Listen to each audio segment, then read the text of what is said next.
जी के साप्ताहिक कथा संस्करण में आप सभी भक्तों का स्वागत है। आज हम सुनेंगे महाराज जी की एक और लघु कथा। ये कथा काफ़ी पुरानी है और ये कथा उनके महाराज जी के एक भक्त, एक शिष्य शिव सिंह जी की है।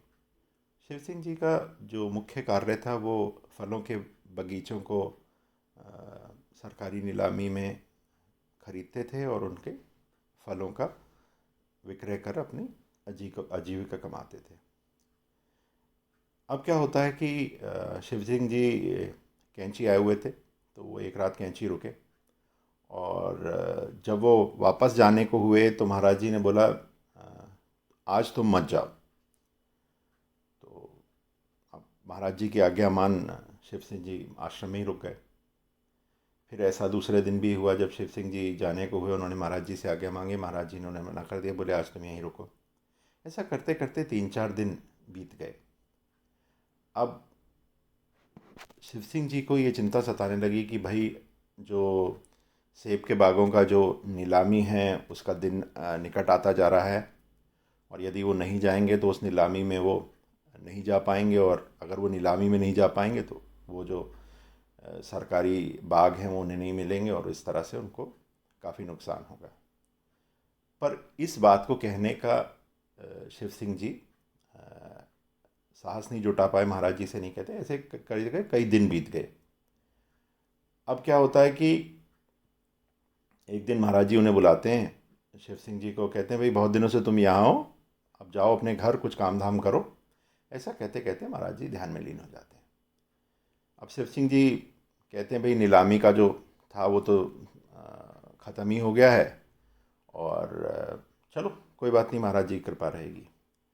जैसे तैसे शिव सिंह जी अपने घर पहुंचते हैं और फिर जहां वो नीलामी होनी थी उधर पता करते हैं, तो उन्हें पता चलता है कि भाई नीलामी जो है वो टल गई थी और अब नीलामी होने वाली है। और इसी बीच काफ़ी ओलावृष्टि हुई थी। जो बाग उनको मान लीजिए 100 रुपये में मिलने वाले थे, अब वो उनको 50 रुपये में ही मिल जाएंगे।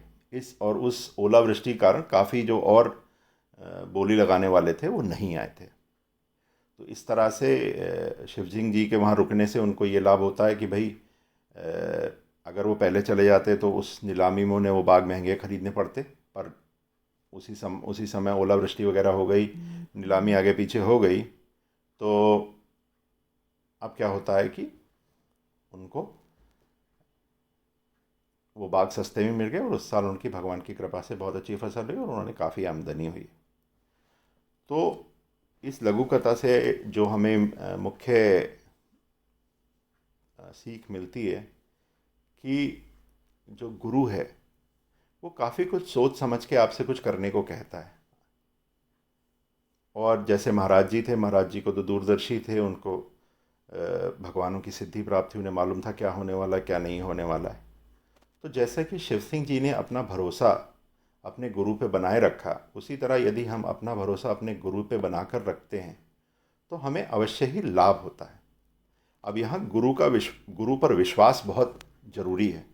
अगर हमारा कोई गुरु हमसे कह रहा है कि भाई आप एक काम करिए कि आप ये गणित के विषय में कमज़ोर हैं, इसकी आप तैयारी करिए, काफ़ी पढ़िए, तो अगर वो बच्चा उसको नज़र में रख के पढ़ेगा और उसकी काफ़ी बार उसको करके देखेगा तो उसको वो समस्या उसकी दूर हो जाएगी। इसी तरह यदि हमारा कोई गुरु कहता है कि भाई आप ये मत करिए, तो उस पर भी हमें विश्वास रखना चाहिए। जैसे आज के जो कोरोना काल चल रहा है उसमें काफ़ी जो भी लोग हैं, जो समझदार लोग हैं, इस बीमारी को लेकर वो कहते हैं मास्क लगा के रखिए, और काफ़ी कुछ अपना बच के रहिए इस बीमारी से। तो हमें उस सब चीज़ों को मानना चाहिए। इससे हम सभी को बहुत लाभ होगा और हम उस बीमारी से बच पाएंगे। थोड़ा सा विषय से हट के एक बात बोलना चाहूँगा कि मैं काफ़ी लोगों से सुनता हूँ आजकल कि जैसा कि अभी आप जानते हैं, हमारे देश में कोरोना का जो है टीकाकरण कार्यक्रम चल रहा है। तो हमें अपना भरोसा बनाए रखना चाहिए, और जो भी उसकी नीयत उम्र में या उस नियत आयु में आ चुके उन सभी को उसका टीकाकरण कराना चाहिए। मैं बहुत लोगों से सुनता हूँ ये टीका लगाने से ऐसा हो जाएगा, टीका लगाने से ये हो जाएगा, टीका लगाने से हो जाएगा। काफ़ी भ्रम है। यदि आपको कोई भ्रम है तो आप निकट टीकाकरण जो हो रहा है वहाँ जाके पता करें, अपने भ्रमों को दूर करें। पर इस तरह के भ्रम कि ये टीका लगाने से कोई लोग नपुंसक हो जाएंगे, कुछ हो जाएगा, ये सब भ्रांतियाँ हैं। ये सब राजनीतिक विषय हैं और हम और आप लोगों को इन विषयों से दूर रहना चाहिए। जितने भी जिन्होंने भी ये टीका बनाया है और जिन्होंने भी इस टीके को हम और आपको लगाने के लिए अ, उसको मान लिया है सरकार ने, तो हमें कोई भी ऐसी चीज़ नहीं लगाई जाएगी जिससे कि इस तरह का कोई भी लाभ होगा। अगर आप मान के चलें, जब पोलियो का टीकाकरण शुरू हुआ तो इसी तरह की भ्रांतियां थीं कि इसके कारण हो रहा है, उसके कारण हो रहा है। पर आज हमारा देश जो है वो पोलियो मुक्त है। और उसी तरह हमें कोरोना का टीकाकरण में बढ़ चढ़ के भाग लेना चाहिए और जो भी निकटतम टीकाकरण केंद्र बनाए गए हैं वहाँ जाकर अपनी कोई भी भ्रांति हो, कोई भी अपना संदेह हो, उसे दूर करना चाहिए। ये जो व्हाट्सएप, फेसबुक और इस तरह की चीज़ों पर भरोसा ना करते हुए जो हमारे देश के डॉक्टर हैं, जो हमारे देश के चिकित्सक हैं, उनसे संपर्क कर अपना संदेह दूर करना चाहिए। और जहाँ तक मेरी जानकारी है, जितने भी टीके हैं ये सब पूर्णतः सुरक्षित हैं। बिन इफ अगर ये सुरक्षित नहीं होंगे ना, तो हमारे देश की सरकार किसी भी तरह से इनको लगाने की अनुमति नहीं देगी। कौन सी सरकार ऐसा चाहती है कि देश के नागरिक मर जाएं या उनको और कोई समस्या हो।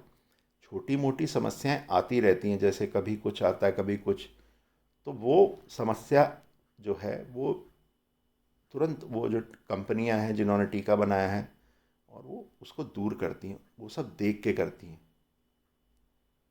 तो मेरी आप सभी श्रोताओं से हाथ जोड़ के करबद्ध निवेदन है कि जो भी इस आयु में आ चुके हैं वो अपना टीकाकरण कराएं, संदेह दूर करें। क्योंकि अब हमारे देश में आपको और हमें मालूम होना चाहिए कि देश में इस समय व्यापार, धंधे, नौकरियां बहुत कम हो गई हैं। अगर ये बीमारी इसी तरह बढ़ती रही तो आप सोचें कि हमारे देश के जो गरीब तबका है वो और गरीब हो जाएगा और हमें और आपको भी दिक्कत आने में बहुत ज़्यादा समय नहीं लगेगा।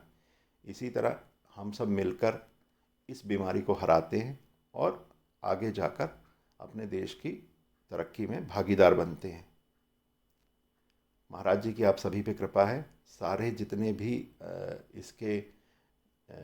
इस बीमारी से बचने के चीज़ें हैं, चाहे वो मास्क लगाना हो, चाहे अपने हाथों को बार बार धोना हो, कम से कम बाहर जाना हो, वो सब अभी करें ये, क्योंकि इस समय बहुत फैल रहा है। और जो भी मेरे पर्वतीय क्षेत्र के श्रोता हैं उन लोगों से तो और निवेदन है कि वो ध्यान रखें, क्योंकि वहाँ इस समय ये बीमारी, वहाँ पर कम चिकित्सा के साधन उपलब्ध हैं। तो हमें बच के रहना चाहिए। बड़े बूढ़ों को तो बहुत बच के रहना चाहिए। अच्छा खाइए, बढ़िया खाइए और महाराज जी की पूजा अर्चना करिए और अपने जितने भी नियम बनाए गए हैं कोरोना से उनके पालन कीजिए और हमेशा अपने गुरुओं पे विश्वास बना के रखिए। धन्यवाद।